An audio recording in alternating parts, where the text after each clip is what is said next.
नमस्कार साथियों। आप सभी को मैं बता दूं कि आज मेरे पास बहुत सारी विषय हैं जिन पे आज मैं चर्चा करूंगा। क्योंकि मोटर सेक्टर में अगर कहा जाए तो आप ऐसा समझ लें कि ये समस्याओं का समंदर है। अगर ऐसा आप समझते हो मोटर सेक्टर को, तो मेरा मानना है कि ऐसी स्थिति है भारत में कि ये कदम कदम पे समस्याओं का सामना करना पड़ता है।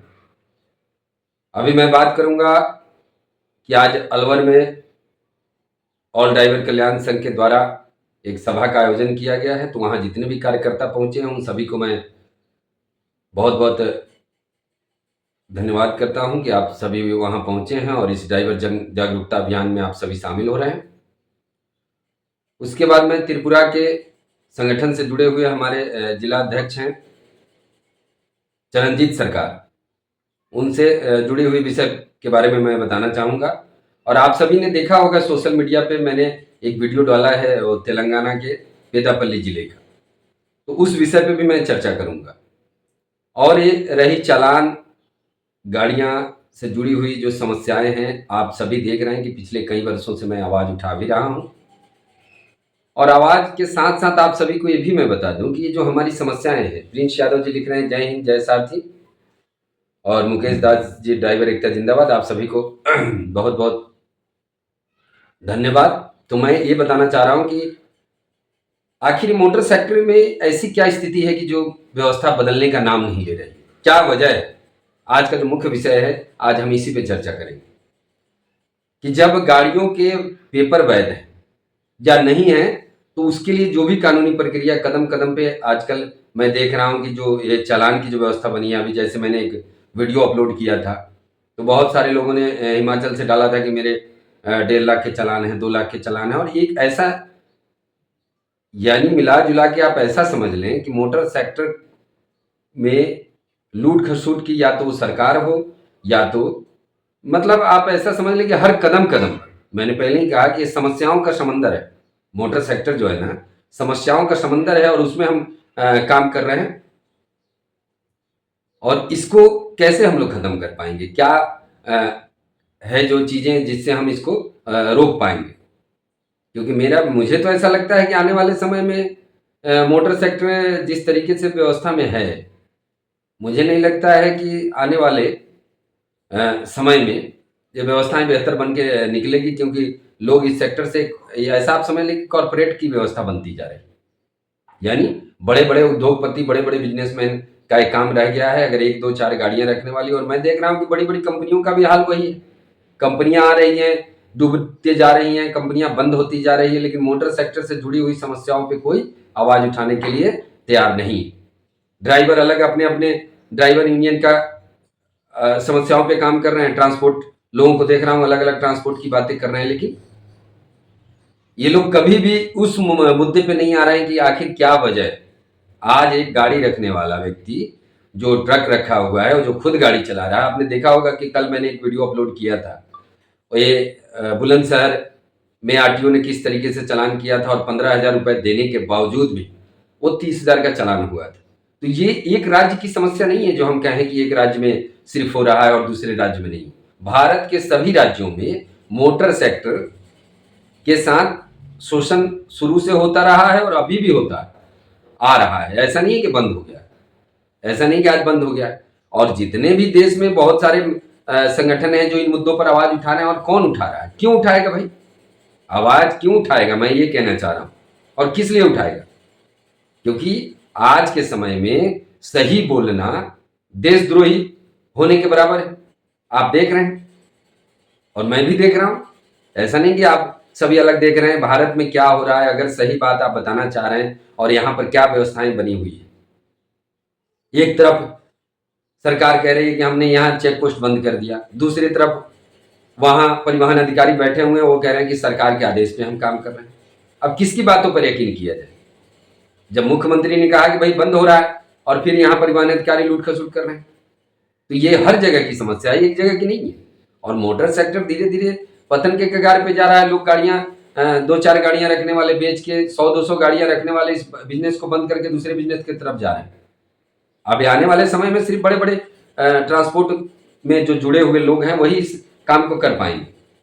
ये छोटे मोटे लोगों की बस की बात नहीं। अभी मैं त्रिपुरा की बात बता रहा हूँ, चरणजीत सरकार का जो दुर्घटना हो गया। जब दुर्घटना होने के बाद इसके नियम कायदे बने हुए हैं, 10 से 5-7 दिनों में सारा जमानत हो जाता है, कोर्ट से गाड़ी के MVI हो जाता है। उसके बाद आपको मैं बता दूं कि 26 दिन पे वहां जमानत हुआ।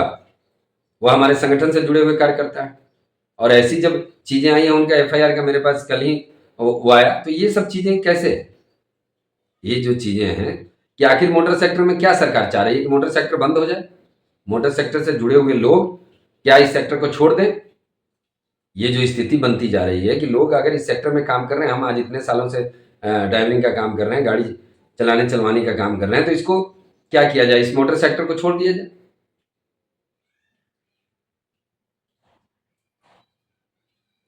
ये लिख रहे हैं, चौधरी जी लिख रहे हैं कि हमारे ड्राइवर की बात आज तक कोई भी नेता, देखिए नेता क्यों उठाएगा?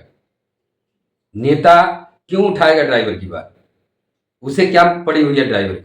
वो बैठ के जब जाएगा तो वो भी किसी ड्राइवर के साथ बैठ के जाएगा, लेकिन उससे क्या फर्क पड़ता है? ड्राइवर आप हैं, मजदूर आप हैं, समस्या आपके पास है, तो आपको आवाज उठाना है। दूसरा कौन उठाएगा? क्यों उठाएगा दूसरा समस्या? तकलीफ आपको है तो दवा आपको खाना है, दूसरा क्यों खाएगा? हम इसलिए चिल्लाए जा रहे हैं क्योंकि मैं ड्राइवर हूं, मैं इस मोटर सेक्टर से जुड़ा हूं, मैं जो देखता हूं वो बताता हूं। मैं कोई चुनावी भाषण देने के लिए तो आया नहीं हूं कि मैं मेरे मित्रों, मेरे साथियों, मेरे भाइयों, मेरे देशवासियों, मेरे को ये करना, ये झूठ बोलने के लिए तो मैं आया नहीं, ये जुमलेबाजी देने के लिए आया हूं। यहां तो सरकार भी वही कर रही है, आप देख रहे हैं कि फ्री में बिजली दे दो, फ्री में बस सेवा दे दो, फ्री में ये दे दो, और यही फ्री के लालच में धीरे धीरे गुलामी की तरफ हम लोग जा रहे हैं, और धीरे धीरे करके जा रहे हैं। अगर कहीं कुछ हो रहा है तो लोग का बयान आप देख ही रहे हैं, किस तरीके से लोग कह रहे हैं। अगर कोई कहीं मर गया तो कहें कि मोक्ष प्राप्ति हो गई, अगर कोई हादसा हो जाए तो कह दे कि भैया इसमें तो मोक्ष की प्राप्ति हो गई। यानी किसी भी तरीके से सरकार अपने ऊपर कोई लेना नहीं चाह रही अगर कुछ हो रहा है। आज मैं कह रहा हूं कि जब इतने दिनों से ड्राइवर आयोग के लिए हम लोगों ने बात किया कि ड्राइवर की एक व्यवस्था बनेगी, कहां से बनने देंगे ये लोग? यहां तो लूट खसूट का अड्डा बना के रखा हुआ है। ये जो आप कह रहे हो कि ऑनलाइन की सारी व्यवस्था आपके पास है, जब पेपर डॉक्यूमेंट अगर आपके मान लेते हैं कि फिटनेस नहीं होगा तो उसका जब आप फिटनेस भरते हैं तो उसके चार्ज गिरते हैं, जब आप टैक्स नहीं भरोगे तो उसके आपके ऊपर फाइन गिरेगा। जब सारी चीज की व्यवस्था बनी हुई है, इसके ऊपर एक कदम कदम पे लगा के रखे हुए हैं ये इस सिस्टम को, क्योंकि इनको मालूम है कि आमदनी का जरिया यही। भारत में अर्थव्यवस्था के साथ साथ ये जितने भी ये जो अरबों करोड़ों रुपए जो लिए जा रहे हैं ये अवैध वसूली के, ये सब जाता कहाँ है? सब सरकार के पास फंड में जाता है। ये ऐसे नहीं जाता है, ये सरकार के पास फंड में जाता है, और इन्हीं पैसों से ये करोड़ों की रैलियां ये लोग बना रहे हैं। ये जो रैलियां सभाएं जो होती है, अब यहां तक मेरे को 1-2 लोगों ने कहा कि भाई ये जो सरकार की योजनाएं हैं उसमें भी ये पैसे लोगों से लेके दिए जाते हैं। जब सरकार को नहीं मालूम है, आज एक गाना गाने वाला आदमी अगर छोटी से गीत को गा दे तो पूरे देश में वायरल हो जाता है, लेकिन जब हम सत्य बात बताते हैं तो ये बातें सुनाई नहीं दे रही। भारत की अंधी बहरी मीडिया जो है, चापलूस करने वाली मीडिया, क्या उसको नहीं दिखाई दे रहा है कि भारत में ड्राइवरों की स्थिति क्या है? क्या इन व्यवस्थाओं को कैसे बदला जाए? तो उनको पता है कि इन मुद्दों को अगर हम उठाएंगे तो इनसे हमारा क्या फायदा होगा। कौन उद्योगपति गया नदी में नहाने, वो कौन सी कलर की चड्डी पहन के नहा रहा था, ये सब मीडिया वाले दिखाते हैं। ये उनको दिखाना है क्योंकि उनको TRP बढ़ाना है। उनको पता है कि हम इसके बारे में बताएंगे तो क्या होगा, कौन वहां गया था। तो ये सब सारी चीजें बात होती है। सत्य बात बताने में लोगों को तकलीफ होती है, और सत्य बात क्यों बताएंगे भाई? क्यों बताएंगे? आज मैं बोल रहा हूं कि सारी व्यवस्था के बावजूद आज के डेट में मोटर सेक्टर में जो गाड़ियां रखने वाले हैं, अब बार बार नितिन गडकरी जी कहते हैं कि आप रोड बेहतर चाहिए तो पैसे भरने पड़ेंगे। अरे आपने कभी इस पर विचार किया है कि रोड के ऊपर जो गाड़ियां चल रही हैं उनका क्या खर्चा आ रहा है, क्या व्यवस्था बन रही है, और कौन बोलेगा? मैंने ऐसे ऐसे 1,000-2,000 गाड़ियां रखने वाले ट्रांसपोर्ट के मालिकों को देखा है, वो भी नहीं बात कर रहे हैं, वो भी बोलना नहीं चाह रहे। ये 2-4-10 गाड़ियां रखने वाले कौन बोलेंगे और क्यों बोलेंगे? वो धीरे से अपनी गाड़ियों को बेच के दूसरे धंधा की तरफ बढ़ जाते हैं। वो नहीं बोलना चाहते, वो बोलना बात करना ही नहीं चाहते हैं। क्यों बात करें? आए दिन दुर्घटनाएं हो रही है, ड्राइवर मर रहा है, क्या नतीजा निकल रहा है? कल भी एक हादसा हुआ, आपने देखा, राजस्थान के जगदीश जी सलमपुर के रहने वाले थे। ये सब चीजें हर रोज कहीं ना कहीं, ये व्यवस्थाओं को जब हम जितना सुधारने का प्रयत्न कर रहे हैं, मुझे लगता है कि ये व्यवस्थाएं उतनी ही बिगड़ती जा रही है। उतनी ही बिगड़ती जा रही है। आपके पास मिल गया, ऑथराइजेशन हो गया चालान का, आप लोग पहुंच जा रहे हैं। जब मैं कह रहा हूं कि सारी व्यवस्था आपके पास ऑनलाइन है, अगर कोई गाड़ी टैक्स नहीं भरेगा, जब वो टैक्स भरने जाएगा तो पेनाल्टी तो गिरेगा ही। जब ये सारी व्यवस्था आपके पास है तो ये लूट खसुट लगाने के लिए, क्योंकि उसको पता है कि अगर सड़क पे जाएगा, आपके 2000 के चालान कट रहे हैं, आप 500 रुपए उसको दोगे। यहाँ तो ये सिस्टम है। ये भ्रष्टाचार जो बंद करने की लोग बात कर रहे हैं, भ्रष्टाचार तो वहीं से शुरू हो रहा। सारी जगह सिस्टम जो है ना इतना क्रॉप्ट हो गया है कि कितना भी आप इसको बेहतर बनाना चाहे नहीं बदलेगा। सरकार अगर चाह ले कि ये व्यवस्थाओं को बदलना है तो कैसे नहीं बदलेंगे। आप रात 8 बजे आ जाए, कह देंगे पैसा बंद हो गया, लेकिन कभी अभी आके कभी इतने दिन मन की बात की देश के प्रधानमंत्री जी ने, कभी ड्राइवर की बात इन्होंने की? चुनाव के समय इन्होंने एक बार बोला था कि ड्राइवर की सामाजिक सुरक्षा मिलेगी, और उसके बाद सारी चीजें साइलेंट हो गई। क्या नतीजा निकला? क्या नतीजा निकला? चौधरी जी लिख रहे हैं, दारोगी चौधरी जी, कि ड्राइवर 70% माल का आवागमन करता है। जी अच्छी बात है, ड्राइवर के द्वारा ही पूरे देश की अर्थव्यवस्था चलती है, लेकिन अफसोस कि ड्राइवर की स्थिति आज भी भारत में बहुत ही बुरी है। और रोज रोज मेरे पास जो मैसेज आ रहे हैं, जो मेरे पास खबरें आ रही हैं, उन सभी को देखने के बाद अब आप बताइए कि चालान के नाम पे कहीं लिया जा रहा हो। आरटीओ चेक पोस्ट, जब आपको पता है कि सारे डॉक्यूमेंट ऑनलाइन हो गए, आरटीओ चेक पोस्ट लगा लगा के बैठे हुए हैं। क्यों बैठे हुए हैं?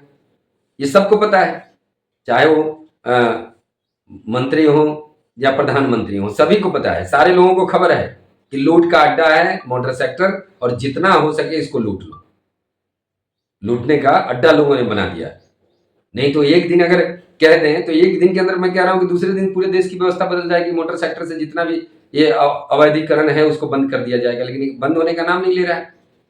ये कहीं दुर्घटना हो जाती है, 2 दिनों में 3 दिनों में जमानत का सिस्टम है, इसमें महीने महीने दिन लग जाते हैं। इसमें लिख रहे हैं, प्रकाश जी संगठन से जुड़ना, हमें भी बांका बिहार। आपको संगठन से जुड़ना है, ऑल ड्राइवर वेलफेयर एसोसिएशन का गूगल सब में सर्च करें, साइट है, उसमें 4 नंबर फॉर्म भरें और ऑनलाइन के माध्यम से आप सदस्य बन सकते हैं और इस मुहिम का हिस्सा बने। आप सभी जुड़े, और जो आज भारत में ड्राइवरों के साथ जो समस्याएं हो रही है, इनको निजात दिलाने के लिए यही विकल्प है कि आप सभी को एक प्लेटफॉर्म पे आना पड़ेगा और एक साथ मिलकर इस समस्या के लिए काम करना होगा। आरटीओ के घरों में छापा मारना चाहिए। अरे छापा क्या मारने की आप बात कर रहे हैं चौधरी जी? यहाँ जो व्यवस्थाएं हैं ये सब मिली भगत है। मैं पूछ रहा हूँ कि एक आदमी बिना इनके पत्ता नहीं हिलता है, बिना सरकार के, मैं बोल रहा हूँ कोई किसी में क्षमता नहीं कि वो सड़क पे ऊपर आ जाए, और जहां करोड़ों रुपए की उगाही हो रही हो, वो तो ऐसे अपनी मर्जी से होता ही नहीं है। आप सभी जो जो इसमें अगर आप लोगों को सुझाव देना चाह रहे हैं, लिख रहे हैं, इस पर मैं फिर चर्चा करूंगा। आज के लिए इतना ही। और आज जितने भी हमसे जुड़े हुए थे, आप सभी को बहुत बहुत धन्यवाद करता हूं। जय हिंद, जय सारथी, जय भारत।